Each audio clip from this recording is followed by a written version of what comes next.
Anda 10 tahun bertugas memegang kasus-kasus besar dan sekarang dinyatakan tidak lolos tes wawasan kebangsaan. Ya, Bagaimana itu? Anda melihatnya bagaimana? Menanggapinya seperti apa, Bang Rizal? ya sama seperti yang lain, saya menilai ini suatu bentuk penghinaan kepada saya dan keluarga saya, sampai dengan memutuskan untuk mengundurkan diri dan mengabdi kepada KPK. Kemudian ketika dipaksa atau diminta oleh undang-undang untuk menjadi PNS lagi, saya ikuti. Namun kenyataannya tes yang dilakukan kemarin, beberapa pertanyaan yang diajukan kepada saya, menurut saya tidak ada hubungannya sama sekali dengan tugas dan tanggung jawab saya sebagai penyidik. Ya, saya mengalami pertanyaan yang cukup aneh saat itu. Ditanya tentang status pernikahan, kemudian apakah saya punya pacar saat itu, kemudian lebih dalam lagi kalau pacaran ngapain saja, dan ditanya juga apa aliran agamanya. Apa aliran agama? Iya, Anda menjawab apa itu, Mbak Ita? saya saat itu menjawab saya NU.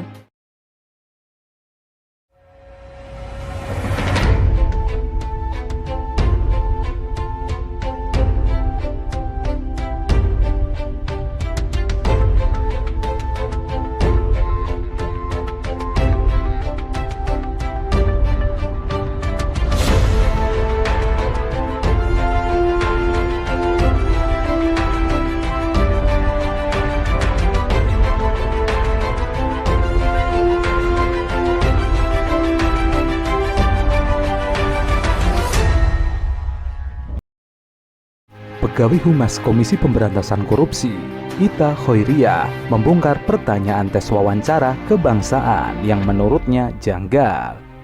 Secara belak-belakan, Ita mengungkapkan hal itu saat hadir menjadi salah satu narasumber program Mata Najwa. Pegawai KPK tersebut mengatakan dirinya mendapatkan pertanyaan-pertanyaan yang aneh seperti status pernikahan, gaya berpacaran, sampai aliran agama. Saya ingin ke Mbak Ita Khoiriyah yang juga pada pengalamannya melakukan tes wawasan kebangsaan mendapatkan pertanyaan-pertanyaan yang janggal. Bahkan Anda melapor ke Komnas Perempuan, betul ya, Mbak Ita?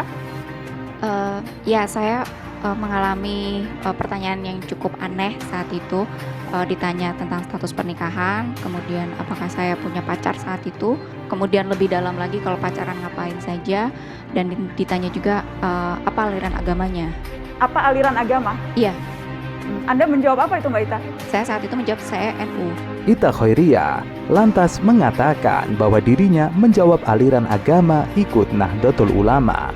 Meski begitu, ia mengaku saat masuk KPK, identitas di organisasi lain harus dilepas. Apakah yang dimaksudkan Anda menduga memang pertanyaannya itu bertanya organisasi keagamaan?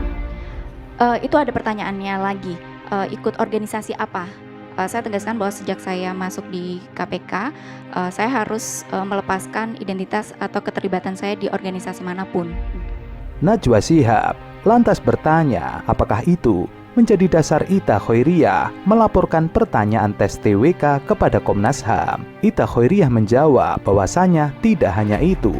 Pelaporan juga dilakukan setelah mengetahui pertanyaan kepada pegawai KPK lain yang tidak kalah janggal.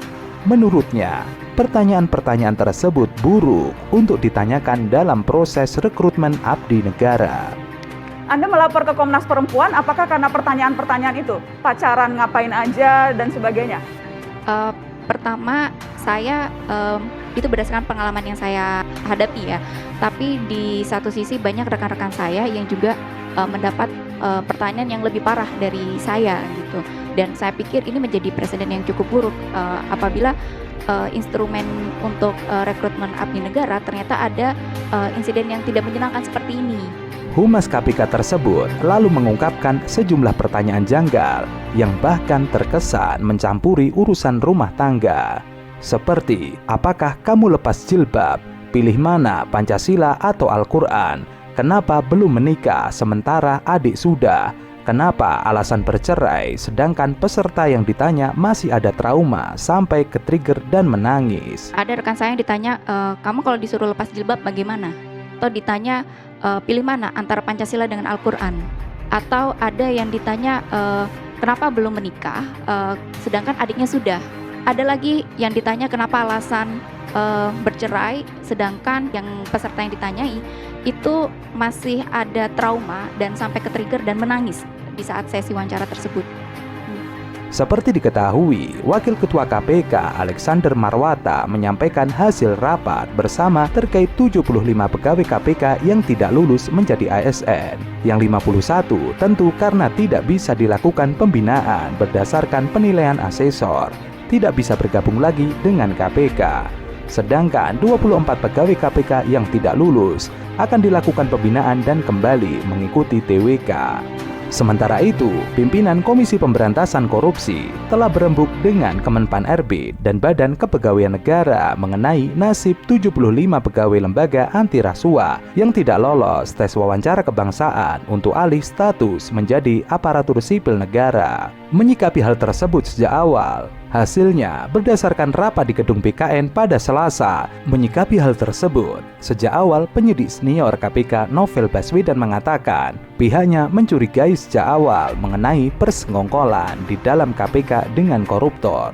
Oleh setelah itu, rentetan aksi 75 pegawai yang tidak lolos TWK selama ini adalah untuk menggali dugaan persekongkolan oknum-oknum tersebut. Novel Baswedan juga ingin memastikan kemungkinan serangkaian tindakan dan sikap yang dilakukan pimpinan KPK terkait isu penonaktifan 75 pegawai tersebut memang dirancang para komisioner untuk menyingkirkan mereka, termasuk pula keputusan KPK bersama BKN dan Kementerian Pan RB yang berkeras 51 dari 75 pegawai tersebut tidak bisa bekerja kembali di lembaga anti rasuah. Menurutnya, putusan itu janggal. Novel menilai insiden ini merupakan upaya mematikan pemberantasan korupsi dengan tahap demi tahap, dan ini adalah tahapan akhir dalam upaya tersebut. Meskipun begitu, Novel memastikan ia bersama pegiat anti korupsi lainnya akan terus memperjuangkan pemberantasan korupsi hingga ke fase terakhir.